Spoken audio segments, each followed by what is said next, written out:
I get just choked up just thinking about how terrifying it was. And so I found myself at the age of 41, like just feeling like a complete failure. And I would lie there and I would think about the lien on the house, and I would think about the bankruptcy that we were facing. And I would think about how much we had fought the night before.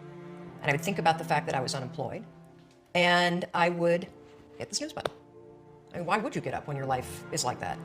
Why would you? In the scheme of life, hitting the snooze button is not that big of a deal. But here's the thing about life. None of us wake up and say, today is the day I destroy my life. What we do is we kind of check out because it feels overwhelming. Or we check out because we're afraid. Or we check out because we start listening to self-doubt. And then we make these teeny tiny decisions all day long. We don't even realize it. Decision to not get up on time, a decision to not eat the right thing, a decision to snap at your kids, a decision to not speak in a meeting, a decision to not look for a job, a decision to not deal with your finances, a decision to not call your parents, like whatever it is. All day long, these tiny decisions that take you so far off track. And then you wake up like I did and you look at your life and you think, how the hell did I get here? And I was about to turn off the TV, and there on the TV, there was this rocket launching, and I thought, oh my gosh, that is it. I am gonna launch myself out of bed like a rocket ship, like NASA right here had launched me out of that bed. And I'm gonna move so fast that I don't think. I'm gonna beat my brain. The next morning, the alarm goes off, and I pretended NASA was there.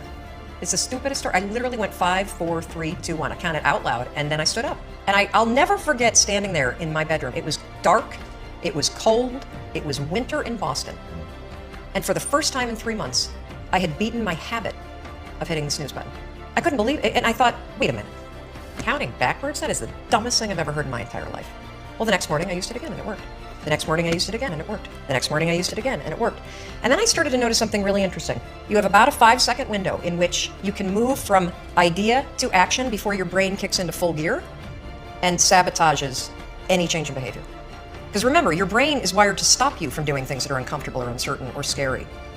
It's your job to learn how to move from those ideas that could change everything into acting on it in the smallest moment. Because I went from getting up on time and waking up on time to shaking up my entire life. Because when you understand the power of a 5-second decision, and you understand that you always have a choice to go from autopilot to decision maker, everything in your life will change. You will be a different negotiator, you will be different in sales, you will be unstoppable in the gym, because you will realize the amount of garbage that you put in the way of your hopes, of your dreams, of your potential, of your confidence, of your courage. Everything comes down to the decisions that you make.